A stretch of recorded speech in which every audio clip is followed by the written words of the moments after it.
I just want to say a little bit about him. He's coming to us from Loyola University in Maryland, where he's a philosophy professor. And he's written 5 books that are amazing. So if you get a chance to look at them and they sound good to you. So his first book is called Death and Desire. It's a book about death and desire, unconscious and death. And then his next book is called Freud as Philosopher. And it's one of the best books I've ever read in my life. His subsequent book is called Sex on the Couch. So it sounds pretty sexy, and it is sexy. And if you're reading it in public, it's a really good way to get people to come up and talk to you, or to not talk to you, whichever you want. And then he wrote a book, a memoir of his son killing himself, how he dealt with his son shooting himself, called Blown Away. That just got released this year. And it's incredible. And his book coming out a week from today called Embracing the Void, which is, I think, the definitive book on religion. So he's got a lot of things. Anyway, it's my great pleasure to introduce Rick Boothby. He's a good start.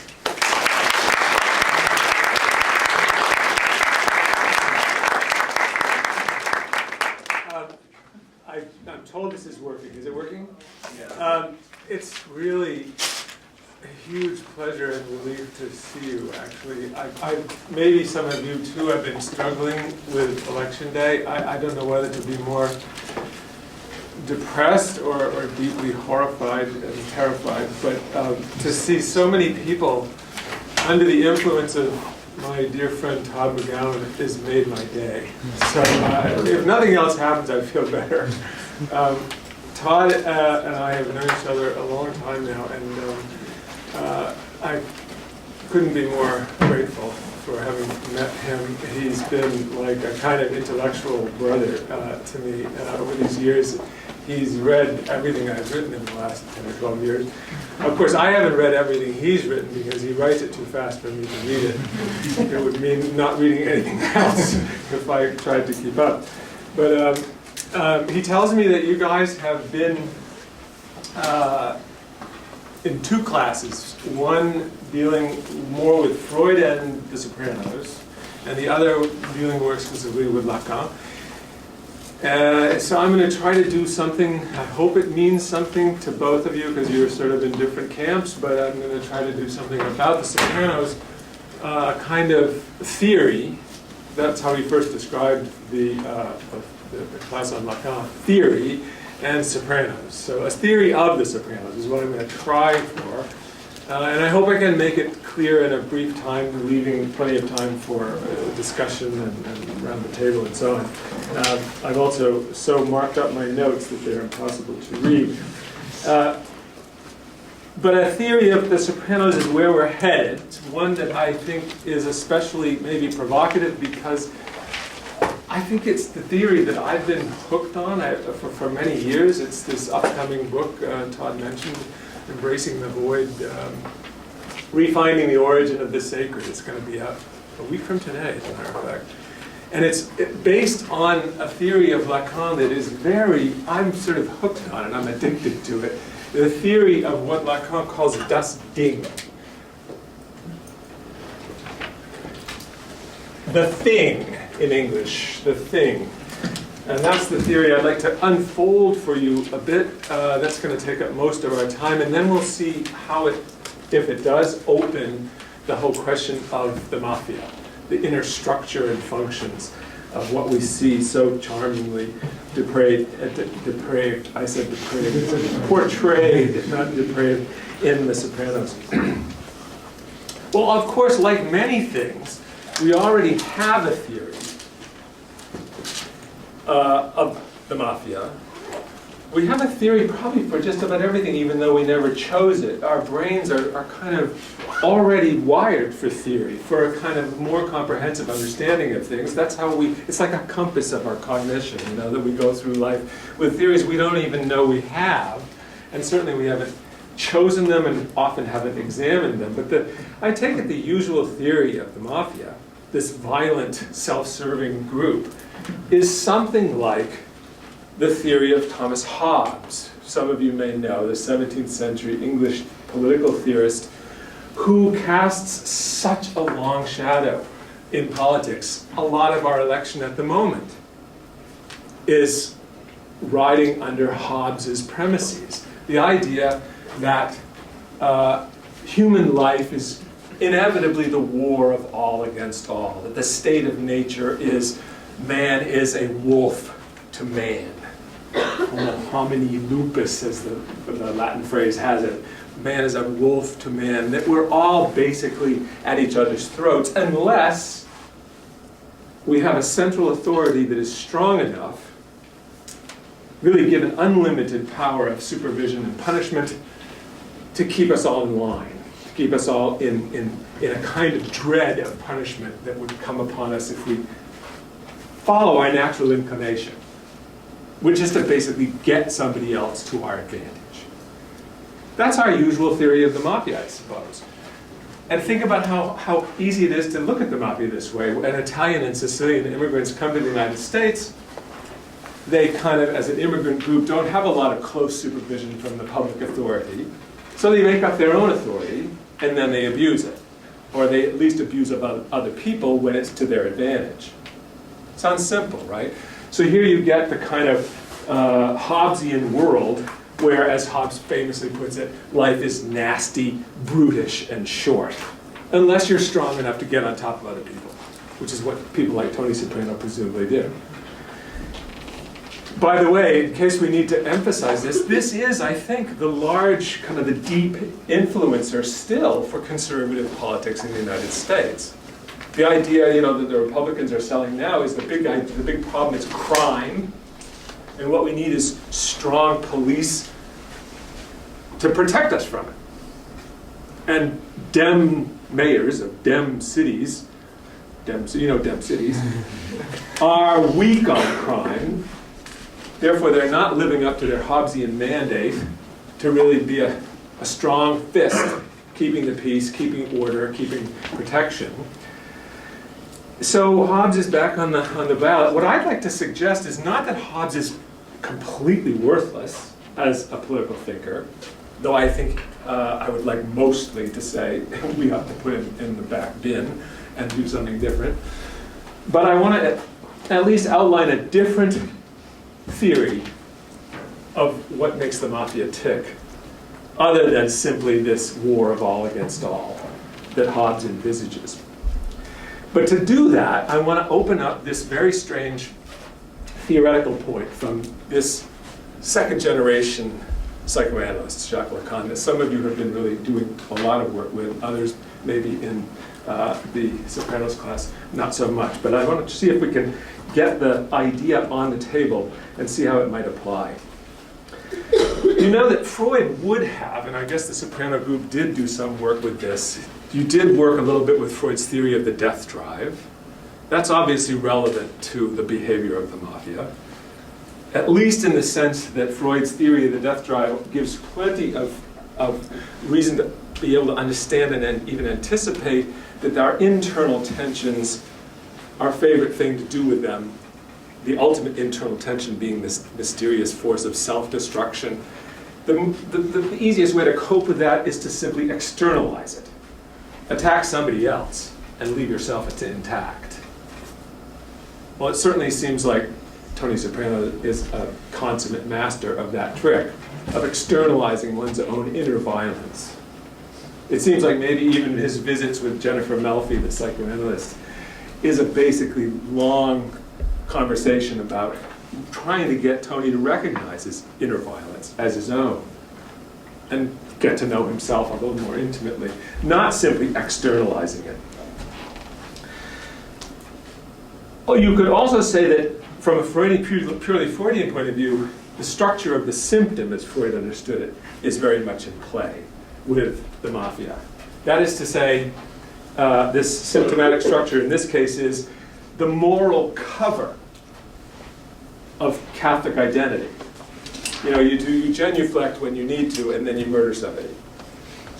And you feel like you're doing your duty and you're all right with God. You just have to say some serious confessions. But the idea here is a kind of having your cake and eating it too. That's Freud's definition of the symptom, that you get to gratify some of your most repugnant impulses while also excusing them. And so we can get a certain amount of mileage out of the traditional Freudian view, and this is not nothing, of the way that the mafia works, the way it even tolerates in itself its own excess of horrors.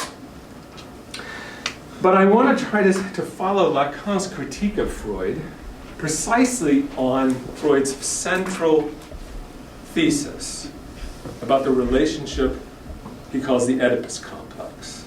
Inside the family, inside the triangle of the child, the mother, and the father, you know there is this fundamental tension, born of the fact that the child has trouble letting go of the mother.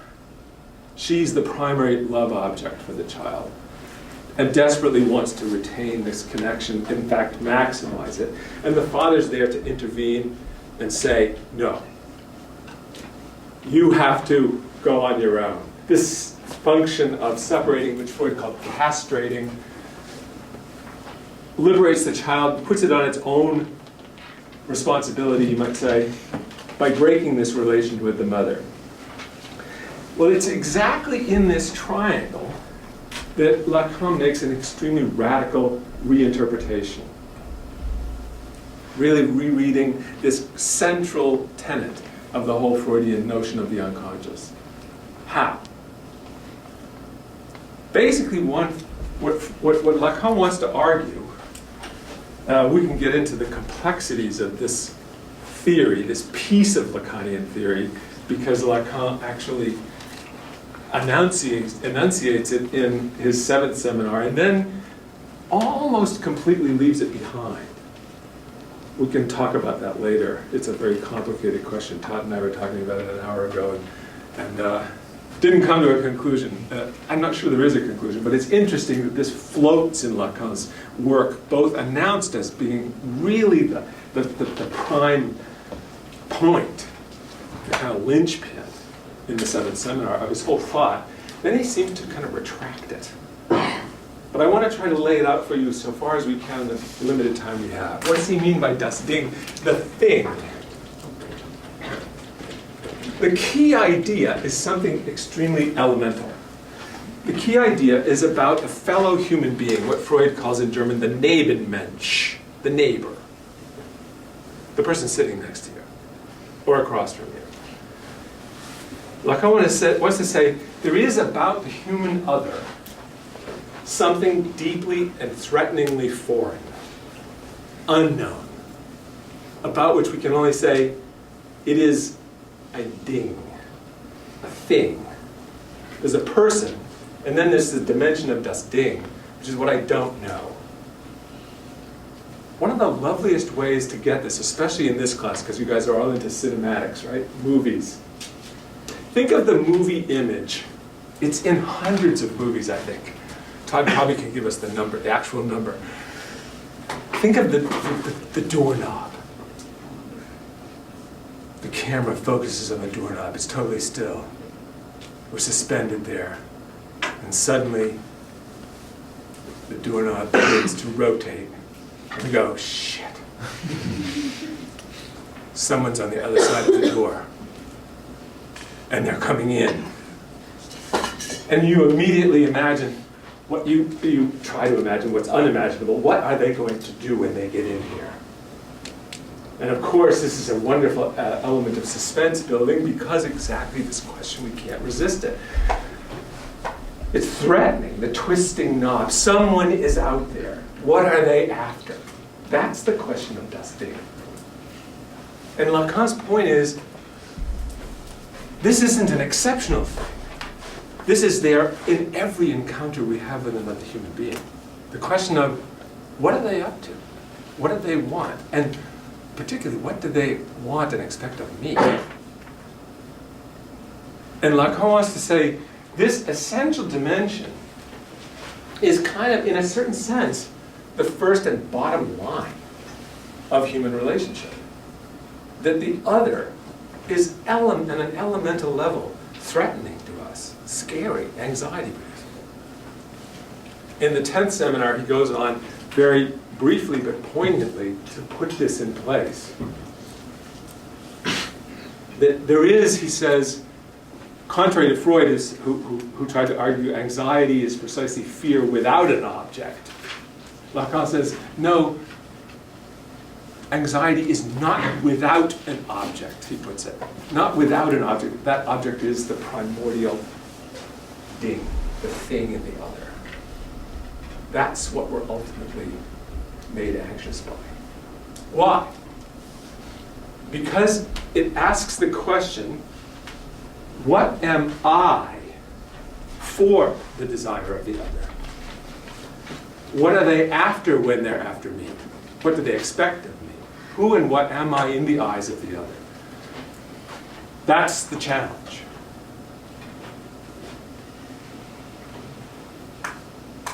Now, the really mind-blowing thing is that Lacan, yes, Oedipalizes it by equating this function of an anxiety-producing unknown in the other, the fellow human being, the Nebenmensch, with the mother.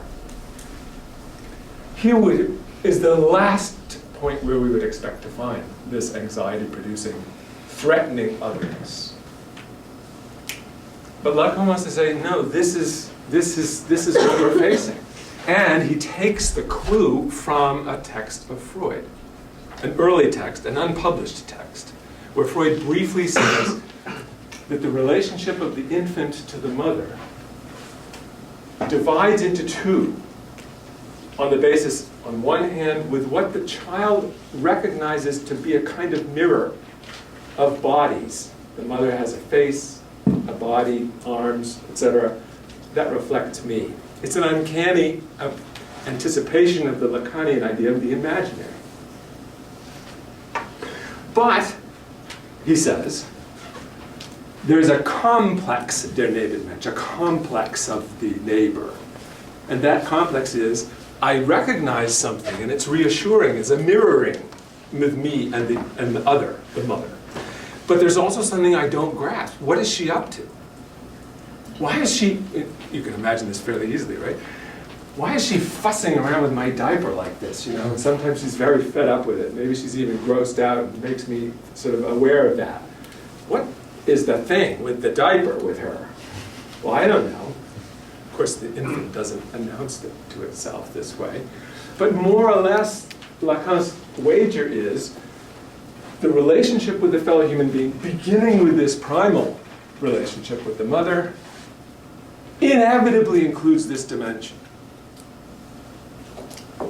And what follows in its train is the desperate desire, the desperate need even, for the infant to style itself to please what it imagines to be the interest of the other in the child itself. So we try to design ourselves to please, thereby trying to allay the anxiety about we don't really know what this person's after. We're going to second guess it and offer ourselves, you know, as a fulfillment of whatever's being demanded. All right, this is the sort of fundamental move he makes. And you can see already, this totally changes the dynamic of the Oedipus complex.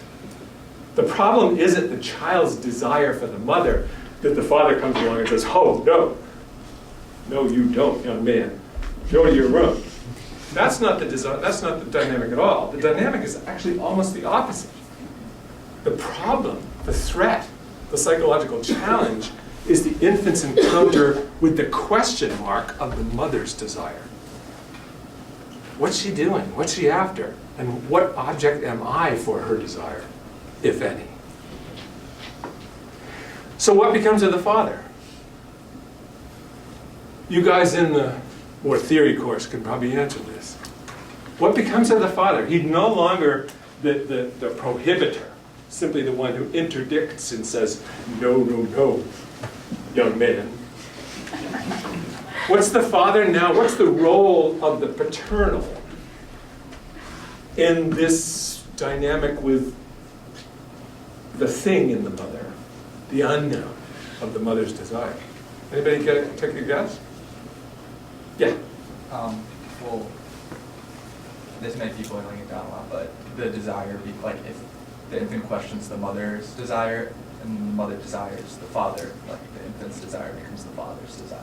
That's great. That's very helpful. Eventually, what's going to happen here is the question is going to be, what besides me? I hope there's something besides me that is aimed at by this unknown desire of the mother. Maybe I can say, oh, that she really desires the phallus. Maybe she desires the phallus. Maybe she desires the fire, and I'm off the hook. Yes, that's where we're headed. Excellent. Anybody want to add, though? There's one other big dimension of this. In French, it's the nom du père, the name of the father. Freud never talked about this. The name of the father. What's like I mean by that? The name of the father stands for the whole. We've talked about the imaginary, we've talked about the real. Now we've arrived at the symbolic, that third register for life. And the name of the father as the symbolic function is what's going to serve to stabilize this anxiety, stabilize the relationship between mother and child, but also between you as an individual and all the other people, every other individual. And how do we find that? Let's find an example. Well, it's right in front of us. We say, your name is Ashley. Shouldn't have sat there. Ashley, we say, I meet on campus tomorrow as we're crossing, and you say, oh, so-and-so, Ashley, how are you doing? Good. Hey, how you doing? Good.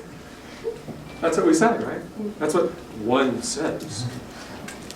These days, it's a little, that's my generation, actually. Hey, how are you? How are you? Good. That's the exchange. Official exchange. Now it could be different, right? It could even be as short as, hey. Hey. Yo. I don't know, we don't, like everything, we've ditched the formalities, right? This is the nom du père. This is the symbolic. And what is it doing? It's doing the precise opposite of what it seems to be doing. It seems like I'm saying, Ashley, hi, how are you? Like, I'm interested. When actually, 99 times out of 100, probably 999 times out of 1,000, I'm not actually interested. And neither is she. Well, she's going to class and I'm going home to Baltimore. Hey, how you doing? Good. Okay. Sometimes people don't even wait for the answer, right? How are you? Hi, good. Like, that's what hey is. It's goodbye. Here the idea is, the symbolic is the machinery that greases the wheels of social interaction, that excuses you from the anxiety-producing question of, who is really this person? What might they want out of me? We're sort of like agreeing with the hi, how are you? Fine, I'm good exchange. We're agreeing to have this completely empty exchange. If I said to Ashley, hi, how are you? And she goes, oh my God, I'm so glad you asked. I'm awful. My checkbook bounced, my dog died, I flunked out of English. And I go, Ashley, you don't understand the code. You don't understand the game. It wasn't a real question. Just like I'm supposed to know that when she says fine, it's not a real answer. We say fine. How often are we fine? I don't know anybody who's fine. I am definitely not fine. But this is the lie. This is the social illusion. That the nom du père, the submission to not just language, but using language in this way to domesticate das Ding, to put a covering over what is abyssal in the other person, to make other people tolerable, is what's going on here.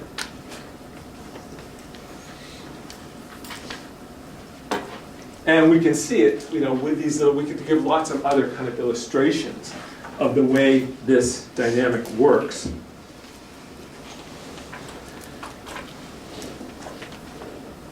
But it's still a really strange and radical theory, right? We usually think of the mother as the most reassuring possible other person.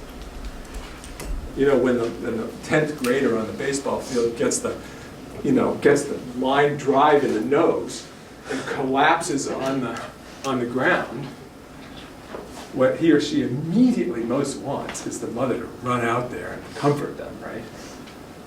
What bliss. To suddenly be scooped up by the mother and comforted.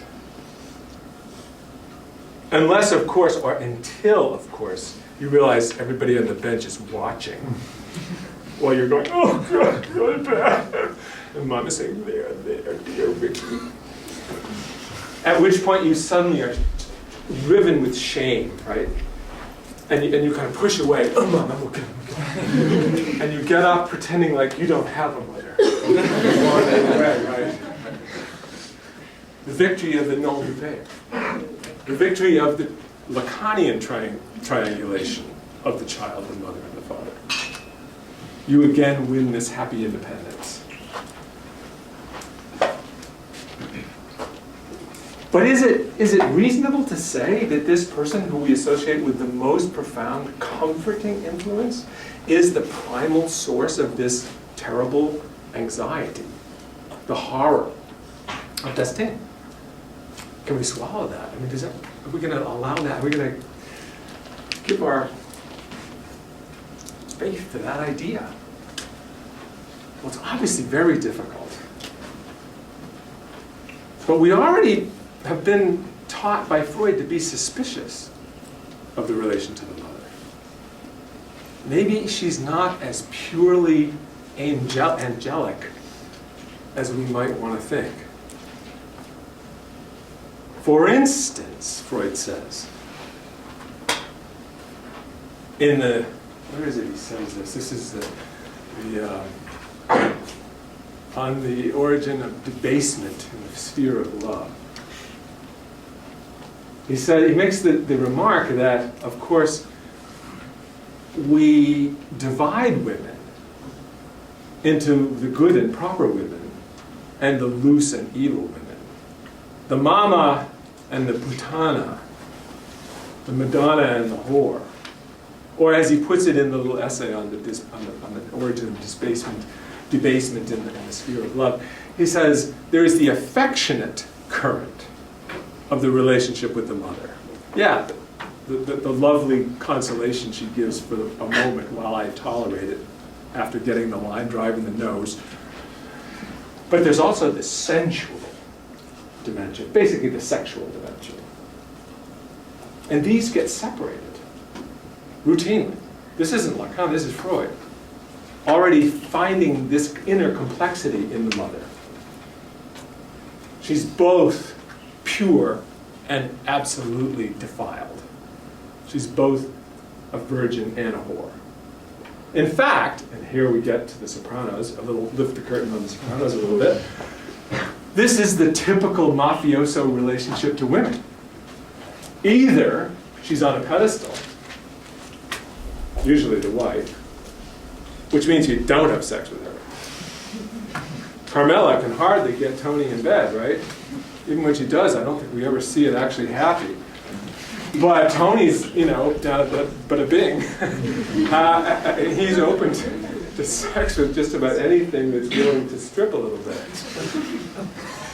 And all those women are marked very clearly to us, as they are to Tony and everybody else, as loose women. Women who you would never marry. Well, this already puts us on alert, even on Freud's grounds, that the relationship to the mother is complicated at the very least. But Lacan kind of deepens this, putting this kind of source of something really uncanny and unsettling, deeply unsettling, in the mother as the first other that I deal with. My primordial fellow human being, the primordial first run Nebenmensch. So yes, it's very unintuitive, very runs totally against everything we kind of believe, this Lacanian thesis, that the mother is the fundamental origin of anxiety. We usually think of her as the fundamental source of the ultimate comfort. And Lacan says, don't be deceived. It's more complicated. In fact, it's profoundly complicated. There's a profound ambivalence. Ambivalence. What's this word? You Freudians in particular know this. Well, both of you ought to know this. Ambivalence, what does ambivalence mean? Why is it so important for psychoanalysis? If you're ambivalent, what are you? What do you think? Are you ambivalent? What is that? I'm worried because I often use the word ambivalent, however, incorrectly. It's sort of a guess. That's perfect. You're ambivalent about ambivalence. What's ambivalence? Hugely central psychoanalytic concept. If you're ambivalent, what are you? Second try, go for it. Yeah, well, this is, if I get it wrong, then I'm going to have to recontextualize a lot of conversations I've had. But I feel like being ambivalent... We all have to do that, by the way. Go.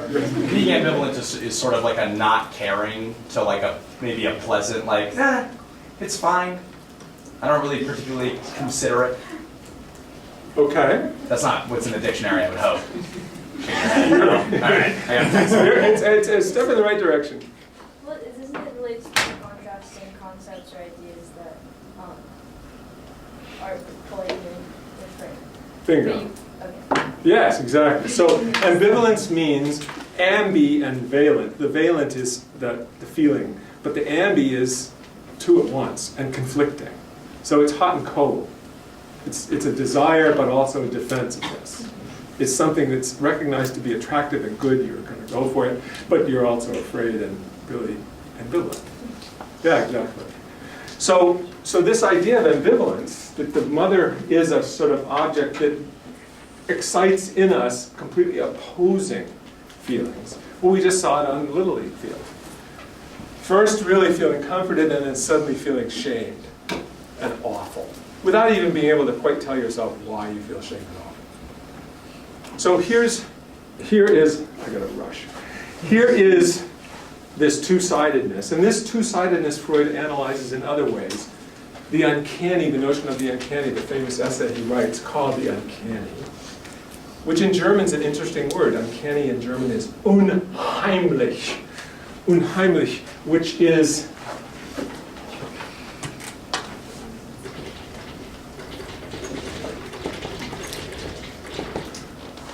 unheimlich, that's the word for uncanny. And uncanny, of course, means something mysteriously unsettling. You really can't cognize it easily, and it's really upsetting. But uncanny is, therefore, also mixed feeling, but it's related to the word heim, which is home. And Freud makes the point that actually, what is uncanny, what's kind of really unsettling, deeply unsettling, sleeps in the heart of what is most familiar. So even in Freud, we can find some of this, as we find it in Lacan. I'm not going to go on further, but I'm hoping this is enough. Well, let's go on to the Sopranos. How do we get a Lacanian theory of the Sopranos? Well, it's a theory, I think you could say, centered on this question of destiny. How so? The boss, the Don, the family head, wants to create a circle of absolute loyalty, where everybody is unequivocally, unhesitatingly in the game for the home team. What is that? But an attempt to extinguish the unknown zone in your fellow human beings. You want everybody unquestionably 100% loyal, 100% on board. You don't want them thinking their own thoughts and playing their own games, which is why the authority of the Don is so absolute. And it's presumably also why Otherwise, these kind of big, burly Goombas, they do a great job casting in The Sopranos. They're all enormous. And they come in and they give each other a big hug with kisses. No hesitation there. It's kind of going out of their way to cement this unchallengeable trust and connection and affirmation. I'm totally in your corner. I don't have the slightest hesitation. That's what we want. How's it work? You guys have seen The Sopranos. At least some of you have been getting lots of heavy dose of The Sopranos. How's this demand, this goal of absolute unquestioning authority and solidarity, where nobody has the slightest doubts, nobody has the slightest temptation to go over to the other side, whatever that might be? What happens? Well, I've never seen The Sopranos in the other class, but is it because they're gonna punish? There's the threat of punishment. Is that what you're talking about? Threat of punishment. Who's going to get punished by whom? Is it the Don you said? Is Yeah. Gonna punish the? I don't know. Capo. The what? Capo. The capo. Yeah, the capo is going to be in trouble. But anybody who is found to be flirting with disloyalty, anybody who's trying to get their own angle, to get their own, a little stream of income cooking for them, stiffing the Don or the capo or somebody else higher above them with their right share. Look out. This person will have their throat cut. So violence, this enormous violence that's enforcing this kind of, in this context, law of the heart, that you better be loyal. You better be my man without question. But of course, this also creates not only the possibility of people saying, hey, I can see what's going on here. I can play this game. I got my own cards. I'm just not going to let on with it. I'd be a fool to do otherwise. Of course, that's going to happen inevitably, and then the retribution is extreme. But then we see the family members actually go this way. At a certain point, fairly early on, Tony's convinced his own mother is conspiring with Junior, his uncle, to rub him out. All of a sudden, he feels like there's a rat in the family circle here. And later we have Richie, and we have Ralphie, and we have Christopher. I mean, we have a whole line of people that Tony discovers in his inner circle who don't pass this test of loyalty. Of course, the other thing that's incredibly important to recognize is the suspicion of disloyalty is inevitable. So Tony's super sensitive to the betrayal that he knows is kind of simmering underneath the surface of things. So this puts a kind of inner, very profound, very electric tension inside the mob. It's an absolutely solid group that is absolutely unstable. So you get this kind of explosiveness. What usually happens to this explosiveness? I mean, again, thinking like a psychoanalyst, this kind of explosiveness, talk about anxiety. If you're in Tony's position, you're the boss, you're the Don. You're dealing with daily anxiety, thinking to yourself, this Adriana, what's she doing? The rat, the potential rat. Don't give it away. I already did that. Oh, you did? They're not up to that yet. Oh, really? Uh-oh. Okay. Ignore that last remark. But Tony has got to be, as everybody up in the chain of command, certainly all the capos have the same problem, you're constantly on the alert for what you know is going to be betrayal of this trust. And you're going to have to sniff it out and deal with it. But this just makes the thing internally almost infinitely volatile. Yeah. I find it interesting you kind of talk about this idea of loyalty, especially within these mafia members. And it's interesting because they also don't display a sense of loyalty, especially in, sexual attractions and sexual actions to, the gumars and the strippers and stuff. Yep. So kind of associating it with that, there's almost a sense that they themselves in their personal lives there's a lot of distrust, deception. They're not loyal to their families sometimes, or, in regards to sexual Great actions. But point. It's almost Although- like they see something in themselves that they project on everyone else. The sense of deception, Yeah. mistrust, all this other stuff. You've got a point, although I think that's valuable, but it also frames another angle of view on this. Notice how being too close to your wife instead of the bimbos is a danger sign.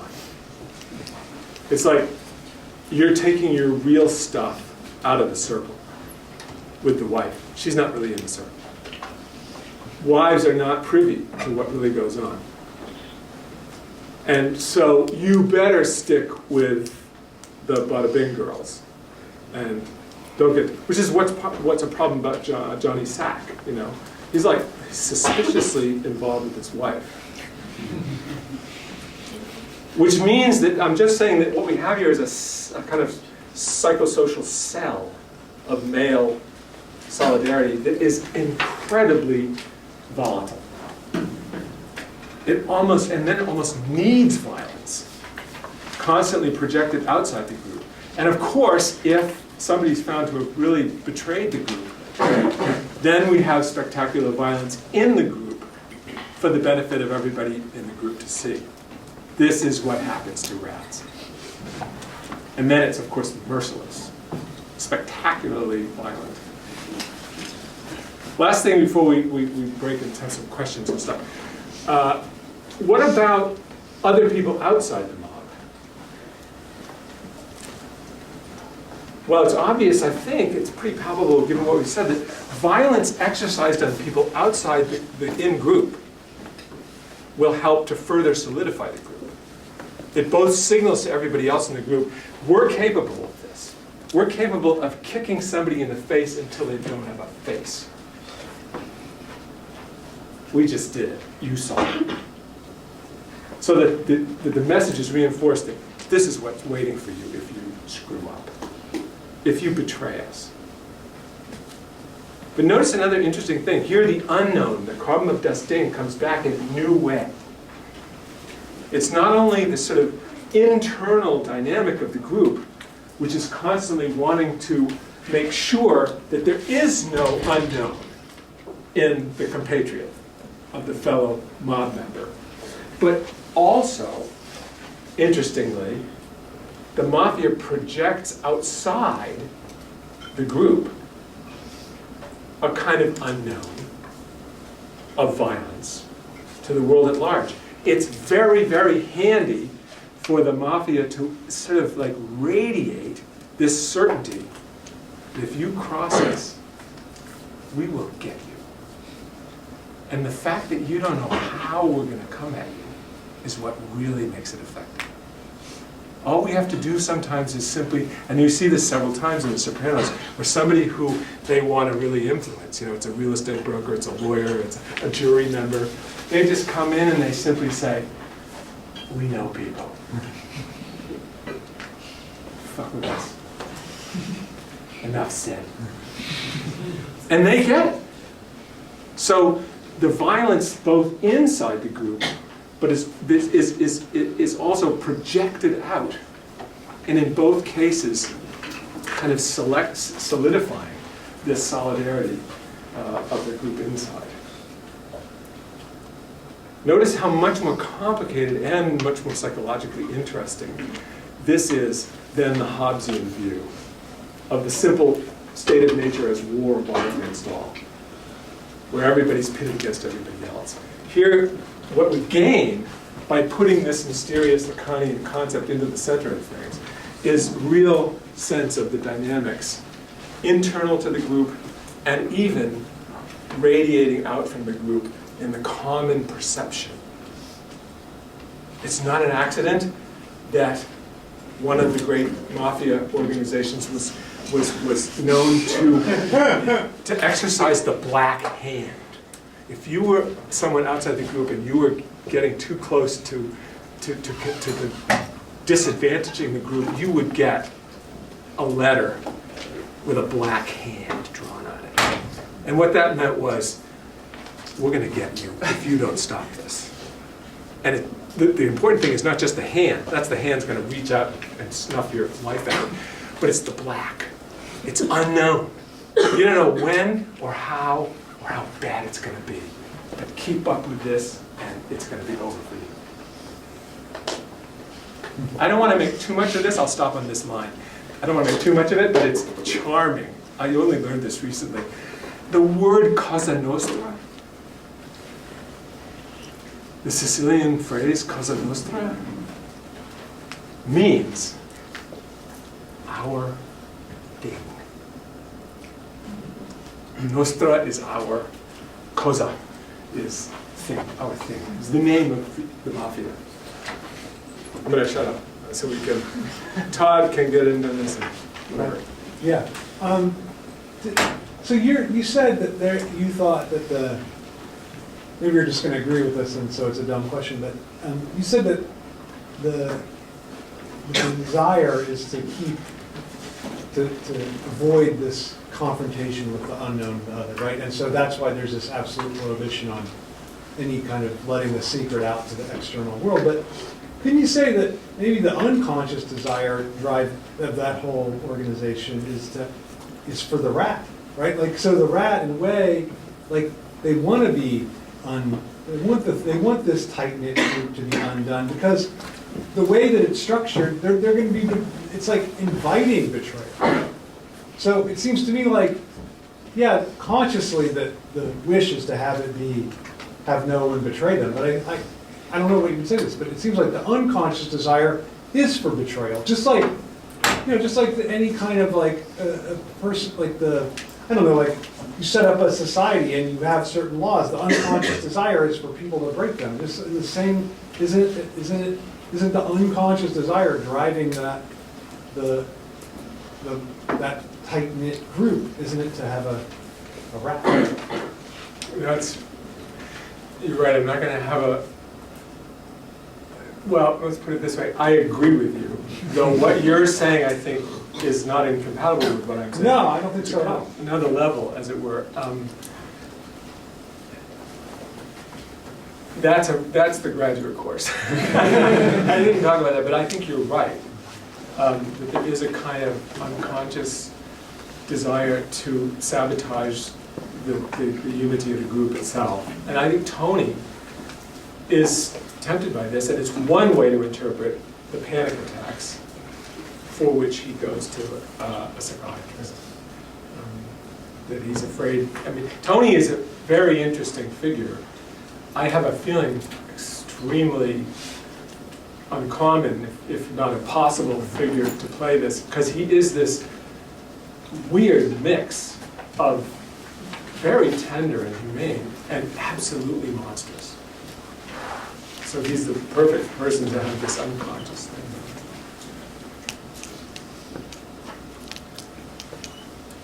Yeah. So you talked a little bit about the name of the father and how that relates to the structure of the mob, and I'm wondering what you said at the beginning about like the entrance into the symbolic. I'm wondering if the entrance into the symbolic is especially traumatic for potential mob members, like for Tony in particular. He didn't think that he was going to enter into the mob, and then that sort of the authority of the Soprano name, the desire to sort of usurp his father's desire and to like sort of fill that position within the mob. Like, would you say that the symbolic is particularly traumatic for a potential mob member because on one hand they are learning to desire in the first place, but that desire is automatically subverted by the structure of the mob itself? Yeah, that's a really good point too. I mean, I think it's quite true. Tony appears, the curtain is lifted only a little bit on these questions of his internal and psychic history, but we get the sense pretty clearly that he's very, very ambivalent about his own father. At best, he's ambivalent. Yeah. And therefore, his assuming his father's role as mob boss is fraught with all kinds of inner conflict that he's obviously really struggling with. That's right. By the way, these struggles, though, are so ingredient to the, almost inevitably to the group. And notice how this kind of connects to your question and point, Todd, is that they're constantly kind of flirting with almost testing the barrier. It's very interesting to see how that, I take this to be fairly accurate to the culture of the mob, where you know they come into Bada Bing or some other sort of bar or drinking house, you know, and they greet each other. They greet each other by saying, "Hey, you old fuck!" I hope I can get away with this. Hey, you old fuck! How's you doing anyway? You know, and they'll swear at each other, and then they'll embrace and kiss. You know, you shit. You know, and sometimes they're sort of almost testing the waters, like, to make sure that the other person can take insults. I don't know if you guys would agree with this. This is my rough sense, having watched not even all of the series, but enough of it to get a sense. My sense is that the phrase "fucking cocksucker" is different. That's really aggressive, and I take it's aggressive partly because it does imply being a rat. Fucking cocksucker, you're cocksucking the FBI, buddy. You know, it's kind of like, this is almost like an insult too far, as though there's a kind of unwritten law of the insult game, which is really interesting. It's the three worst things that a mom member can do, which is be gay, be sort of insubordinate, and then also to like be a rat. Exactly, precisely. And the gay prohibition is interesting in this context also. In one sense, they want to be a loving band of brothers. By the way, as you may know, in Freud, this was the band of brothers and the love that binds them is a really big deal. Psychoanalytically, there's too much time to go into it. But yeah, this anti-gay thing is ferocious, you know, really intense. Yeah?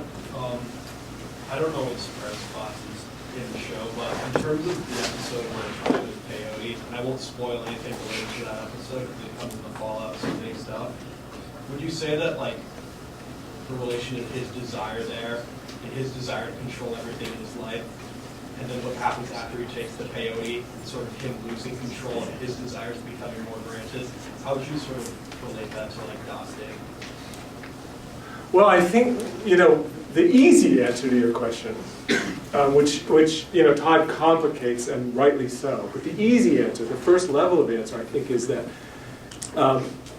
we are ineluctably drawn to Dostig, even though it will be, in some sense, our undoing.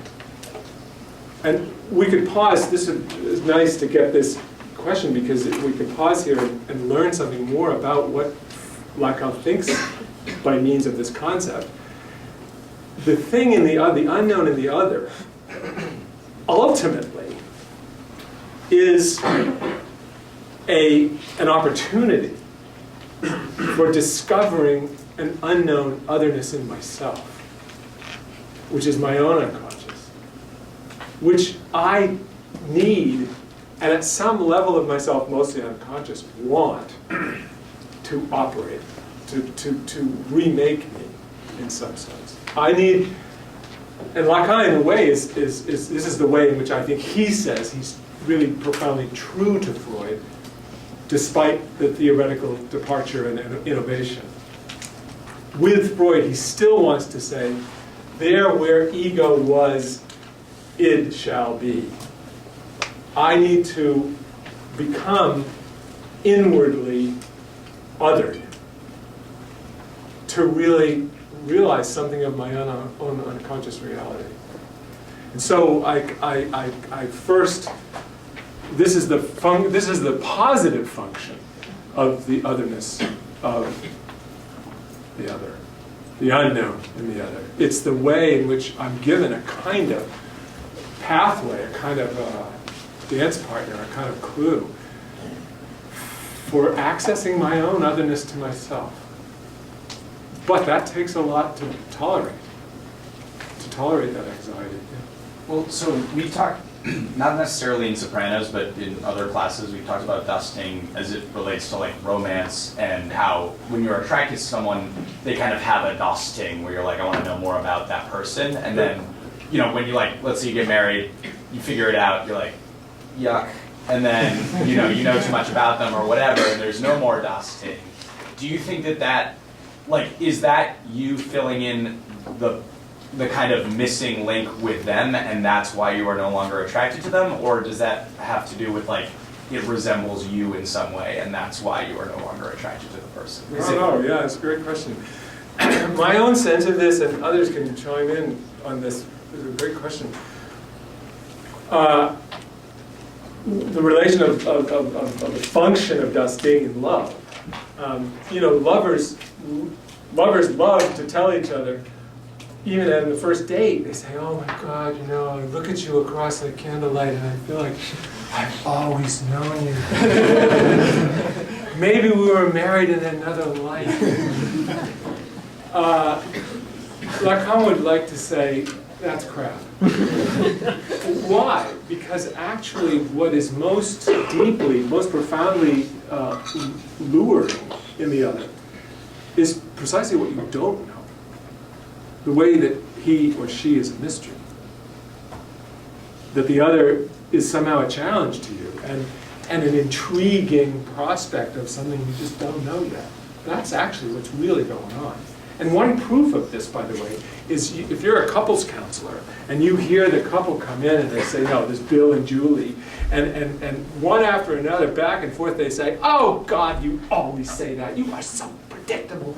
I hate how you never come out with anything new. This is a couple really in trouble. Because why? Because they're no longer relating to, and if you could use, I hope this word's strong enough for it, respecting and engaging what they still don't really know about their partner. That's a sign of real health. When you're still engaged with what's bigger than what you know in the other with whom you have a relationship. And keeping that going, keeping that alive. That should be understood better by all of us to be the very thing that keeps a love relationship alive and vital and growing. So in class, we've talked a lot about the relationship between the parent and child within the mob and how that's unique to outside, compared to outside of the mob. And like with Tony's own anxiety, it seems to be founded a lot in his own upbringing and feeling a lot of that like dusting in his father and mother. And I think them keeping secrets about the mafia and that whole like carnival scene sort of exacerbated that. Do you think in an episode like College, if Tony were to just come out to Meadow and tell her everything honestly, that would reduce the anxiety in the other and sort of prevent the continued generational like mafia thing, or do you think it would not matter? Well, of course, Tony's got especially in their younger years, both with Meadow and AJ, he has a really delicate dance to perform. When and how exactly and how much does he let on what's really going on? Of course, almost the entire series, he's never putting his cards on the table. Yeah. Meadow and AJ are figuring it out, but this is a real challenge for managing this, how much do you reveal, how much do you don't. So I would say, good question, very complicated, not a simple answer to that, it seems to me. But imagine what we see Tony so torn up all the time, and so explosively given to complete shifts emotionally, where he'll go from tenderness to absolute rage. And one gets the sense that it's largely not being able to handle this very well, that drives him nuts. Also notice he with AJ, well, both of them, but especially with AJ, he both wants him to become part of the mob and doesn't. I mean, he's profoundly ambivalent, apparently, and that's tearing him apart too. To clarify, did you say that the boss was the mother, or the underlings were the mother in like in this situation? Like Tony's the mother, and then like the capos under him are like the child, or reverse? No, good question. No, I'm not saying that the boss, the Don, is the mother at all. I'm saying the opposite. That the whole mother figure, particularly with this dimension of the unknown, is what is absolutely to be excluded from the gang. And so that, yes, here that you could say the mob boss is a father with a vengeance. In other words, it's a father who is unwilling to admit either in himself or in his underlings any of this vulnerability to doubting the identity, the purpose, the dedication to the mob. You are totally belong. You belong. You're inseparable from this. And if you even try to separate, that's a big problem. Can I pick up on Sophie's question? Like, isn't her question like, can you tell the truth? Like, I think that's a real question for you. Like, is it possible to tell the truth? And I think you kind of have to say no, right? And that's what I would say. So you kind of, like, so it's just a question of like how you dissimulate, right? Like, is there a way of dissimulating that is revelatory versus a way that, like, I don't know, hides the dissimulation, right? So like the person who like if Tony Tomato said, you know, here's the thing, like I did kill this guy, and like that would be more of a lie in a sense, I think, than what he actually does, because like in a way he allows her to see him as a liar by the way that he, like she can kind of tell his hand, like isn't he? Yeah, he's all kind of cut up, and so she knows he's lying. I'm sorry, are you talking about Tony and Meadow? Tony and Meadow, when they go up to the college, and it's up in your old stomping grounds, Bates College, I think. So I don't know. So I think that isn't there a way? Like I wonder what you would say about that, about honesty. Like are there two ways of being dishonest? Because obviously, I think you have to say, just being honest doesn't reveal the thing, right? It doesn't. Absolutely. It's maybe the biggest way of hiding it. Mm-hmm. So. Are there ways that are more revelatory of it? Like, okay, the mob organization is clearly also trying to get rid of it, domesticate it. But is there a way to kind of, what's the organization, what's the way of being that's more open to it? What's the way of parenting, maybe, that's more open to it? Or is there one, or is there not? Mm-hmm. This is a good chance I'm going to come back to it, my response to it, but before I give that, this is a really good question. Can the mobster even be honest with himself? And can he tell anybody anything? We're stretching the limits of my theoretical frame, which I wanted to make more of, and I skipped a little too quickly into this. One of the things I wanted to say about theory is theory, we are right to be suspicious of theory, any theory. Precisely when it starts to explain stuff, we should be worried. Because the question is, are we oversimplifying it to fit the theory? This sounds like an example where we're going to be pushed to the breaking point. However, so I want to acknowledge that.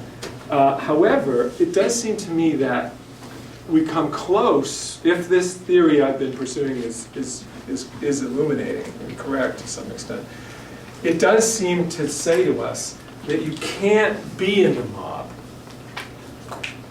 and be honest with yourself. So, and I wonder if we don't see this with Tony and Jennifer Melfi, the psychiatrist.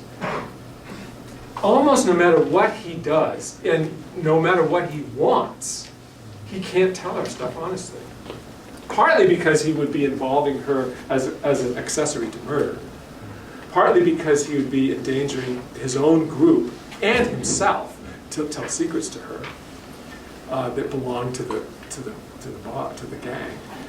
But also because I think he, at some level himself, is, this is the deeper and really mysterious question, can he even really fully own this stuff himself? My sense is no. But at some level it might be an interesting question. Do you want to come back about that? No, that's good. Yeah. This might be retreading some ground that we already covered, but with the idea you talked a lot about saying that kind of like cover that we put over it with like the hey, how are you, and that kind of thing, like almost this code that Yes. you know covers it up and puts this layer on it. And like you just talked about with that kind of like lying to yourself, and also the idea of like the specifically the mafia, more than any other organized crime group out there. That idea of like the crime ring as the family, and that kind of like very intimate relationship between members that is very much surface level. That they're gonna kiss each other on the cheek and like talk about the game, and then they're gonna turn around and blow the other one's brains out. So like, how would you say that that relates to the same, or would you to like the kind of back and forth that we have in everyday life? We're a mafia too. I mean, I think that's seriously right. In other words, we can be pretty violent to outsiders in our group also. In its own relatively benign way, the hi, how are you cultural exchanges, we could go on all night about elaborating lots of them. I gave the simplest one. But we rehearse to each other the identity we expect people to practice and imitate, to puppet themselves in the proper way to signal that they're part of our group and that they approve of us and we of them and so on. And yeah, it's the social mafia of cultures in general. I mean, look at I hope I don't offend any conservatives in the group, but we're having election day where an alarming percentage of Republican voters and candidates are rehearsing the big lie as though it's gospel. And the Democrats are not facing up, rats that they are, to the way in which they are the problem. That they're the ones who put the fix in. We, unfortunately, often as human beings, this is the default position, not the exception, that we bond by at least shared scripts and bows to shared assumptions, even if they're completely false. In fact, and this is, we could have Socrates come in and give us this lesson, the fact that social cohesion depends upon shared falsehood, mutually accepted fictions, doesn't make it any less cohesive. In fact, maybe it's even more cohesive if you're dealing in falsehoods, at least in a limited way. So yeah, there's a sobering, I think if we're like on here, we would definitely say, don't think that Tony Soprano isn't you. You're a lot closer to Tony than you think you are, that we are. So kind of sobering. Yeah? Does that make it ethically justified? What do you think? But I mean, if you take the example of like, oh hey, how are you? And then you're going to turn around and blow the other guy's brains out. Are you, by the Kant's terms, are you ethically justified? Because you're not necessarily acting on desire. Well, that's a great question, and the thing that makes the question both good and hard is you put it in a nice Lacanian way in terms of living one's desire, allowing oneself to have some openness to your own desire, which for Lacan, that's heavy. That means you have to be willing to be open to something of das Ding in yourself. That you yourself don't really quite know what's down there.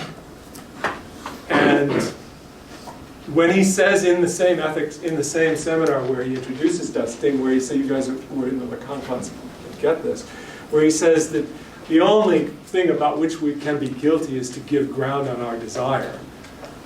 What makes that tough is, of course, it seems like he's saying, oh, do whatever the hell you want or you're a sucker. No, that's not at all what he's talking about. The desire that he's talking about not compromising is a desire that may be as hard for you to accept as it is hard for anybody else to accept. You may find that your real desire, in fact you probably will, is basically threatening, anxiety producing. It has the character of das Ding. And so and you could basically also say, by the way, that this is the reason why the psychoanalytic process, I'm not sure Jennifer Melfi is supposed to be she's a psychiatrist, not really a psychoanalyst, as I understand it. I don't know if you. I think she calls herself a psychoanalyst. Does she? Yeah. But she gets out the diagnostic. I was going to say, she doesn't act like one, No, so I know. it's a false I know. claim. Yeah, yeah. But anyway, you know, I get the sense that she's very frustrated because she can't seem to move Tony in this direction at all. He's so armored, and for good reason, given his position. Can I just ask a technical question? Just in listening to you talk, I was just wondering how how would you explain the relationship between dusting and the unconscious? Is for you dusting a signifier of the unconscious, or how are you seeing that? Like, why not just use the word unconscious rather than use the word dusting? I guess would be my question. Great, yeah, that's a great question. My favorite metaphor for this I don't use very often because I think it's also kind of dangerous, but you know, we're learning a lot about black holes in the universe. In fact, we just discovered one just 1,600 light years from us in our galaxy. No, it's not in our galaxy, but it's close, the closest we've seen. Black hole. It's dangerous, but it's not that far, it's not that useless to say that dusting is something like a black hole. In other words, it's a kind of void, a kind of a real shadow that can't be penetrated.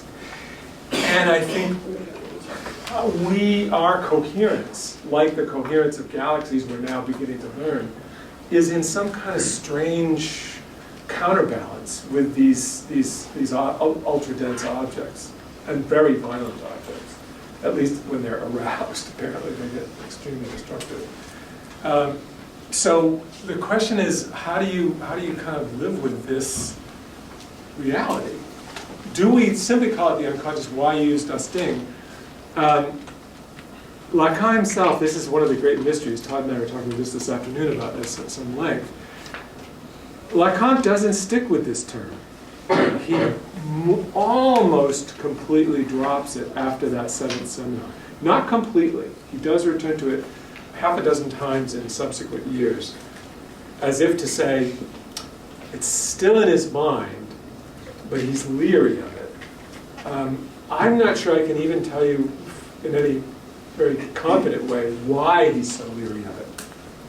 He prefers the objet a, this kind of occasional, peripheral sort of appearance that triggers something. But I think, as he says in the 16th seminar, now sort of 9 years after its introduction of dusting, he says the objet a is what tickles dusting from the inside. In other words, it kind of announces something like this opacity, this kind of orb of complete density that's impenetrable. The dusting is sort of announced in some way, fleetingly, by the objet a. But he's very, as you know too, very cagey about this. And for some reason, he really, whether it's too much affinity with Heideggerian philosophy of nothing, I don't know. I suspect that's part of it. But, yeah. So last question. Is the only reason why, like, the unknown anxiety producing for us is because we're afraid that it will reveal what we lack, like, if we figure out what it is? I would, basically, I would say yes. That's not a bad way to put it. But I would also say, I wouldn't say it's exactly anxiety producing because it reveals what I'm tempted to say, not just what we lack, but what we are. Yeah. Or maybe what we might become. Because I think that dusting has this whole problematic of the unknown in the other, but also in oneself. It's very tied to, the future. The question is not just what or who are you, but what are you becoming? What might you become? That's an essential dimension of all this. We haven't talked about it at all, but this kind of future dimension which is really, I think, key for how open are you to discovering something about yourself you didn't know at all, and taking on a kind of truth about yourself, a reality about yourself that's actually you yourself find threatening. That's the problem. Thanks, sir.